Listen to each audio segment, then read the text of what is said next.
some aspects of this situation, and I try to illustrate them, focusing on, in particular on the story of a primary school teacher.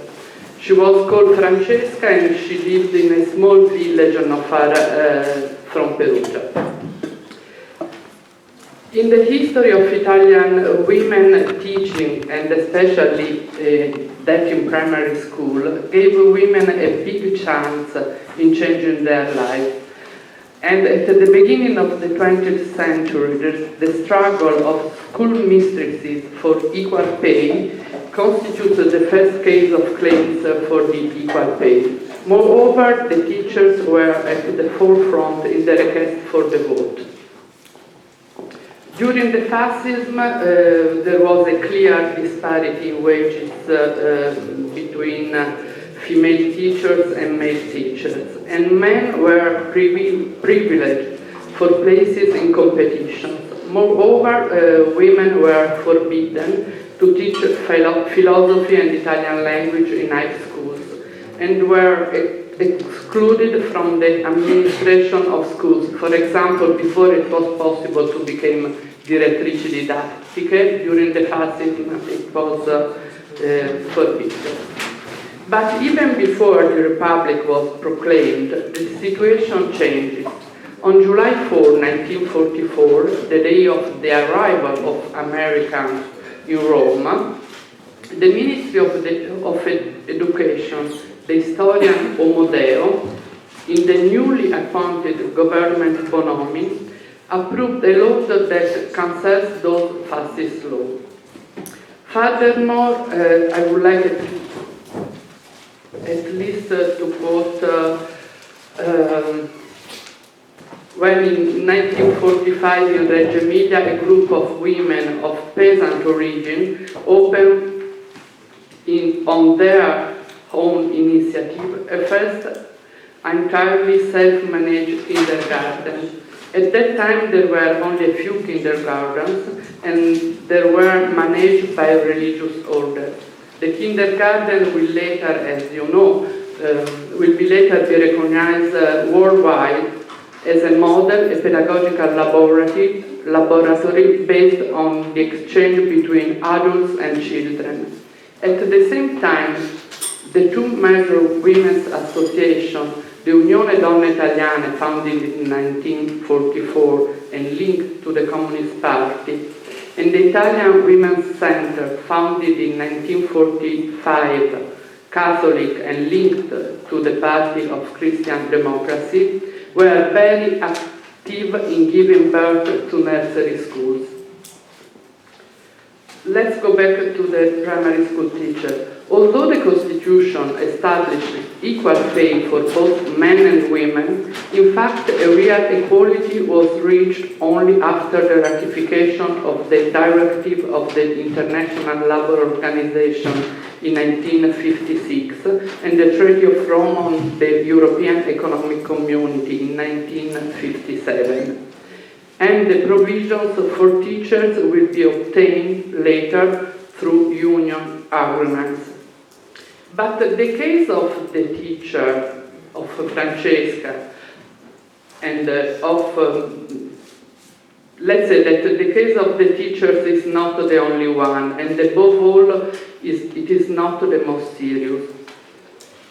Article number 37 of the Italian Constitution states that, I quote, "The working woman has the same rights and, for equal work, the same wages as the worker."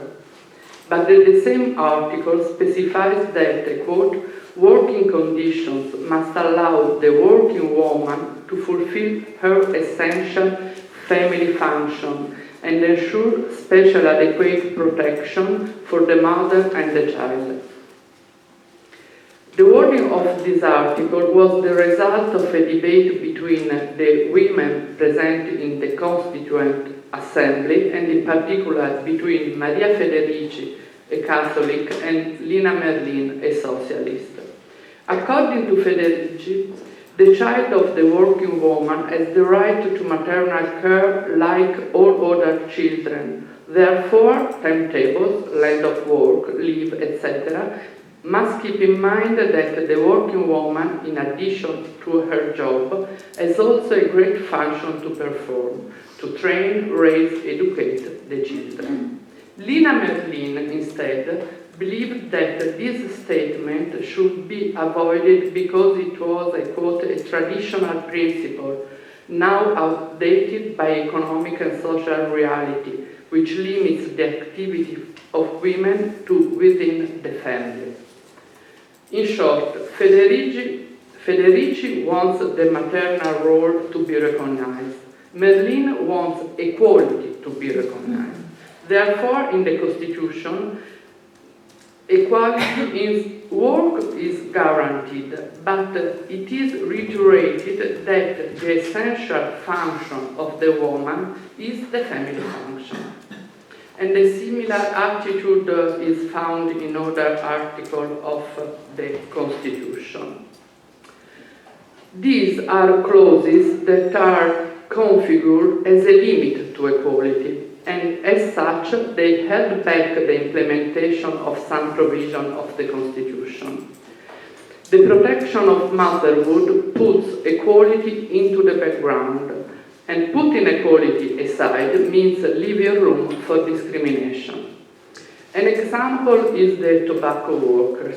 In 1948, the Council of State affirmed that belonging to a sex cannot and must not constitute an exception to the principle of equality of all citizens before the law.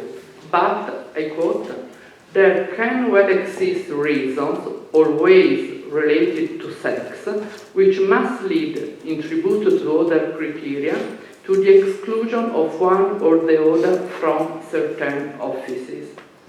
In short, an imperative equality of the sexes cannot be affirmed because this would be harmful not only to individuals and the administration, but also, I quote, to other principles of social and moral order which the legislator could not ignore. So the decision of the Council of State is emblematic of the point of view of some institutions that were not only reluctant to open up constitutional implementation, but also culturally conditioned by stereotypes already challenged by the evolution of social customs. But the teacher I deal with, Francesca, has other problems, not directly related to equal pay, but connected with it. January 1948. Francesca lives in a village not far from Perugia. She has 4 children, and in fact, she is the breadwinner, because her husband was sentenced to 30 years for collaborating with Nazis, and because he was on the run. Although she is the breadwinner and she has 4 children fully dependent on her, she is not granted the life allowance for children that the state recognizes for men. For the state, from this point of view, she is unmarried. Then she turns to different authorities to obtain what she calls her sacred right, sacrosanto diritto. That is the title of head of the family, and with this the payment of the allowance for children. She writes to school authorities, she writes to the Ministry of Education Gonnella, and finally, to say it in her own words, not knowing what saint to turn to anymore, non sapendo più a quale santo rivolgermi, she writes to the President of the Republic. Obviously, however, any attempt is futile. No authority can recognize a right that no state law recognizes to a married woman, regardless of her husband's condition. As I said, we are in 1948. The Constitution has just been approved. And in addition to the contradictions to which I briefly mentioned, and which I imagine will be enlarged upon by Roberta Nunin, the case of the teacher illustrates quite well how the lack of certain rights limits full citizenship, and in this case contradicts the attitude of protection of maternity desired from the Constitution. To actually apply the Constitution, many laws will be needed, to a large extent proposed by women. In 1963 was enacted a law on the prohibition of dismissal of women workers due to marriage, and a law of 1950 on the physical and economic protection of working mothers was modified. This had been the first law implementing the constitutional provisions relating to workers' rights, which established a period of compulsory absence from work, during which the mother worker had to be paid a replacement wage allowance.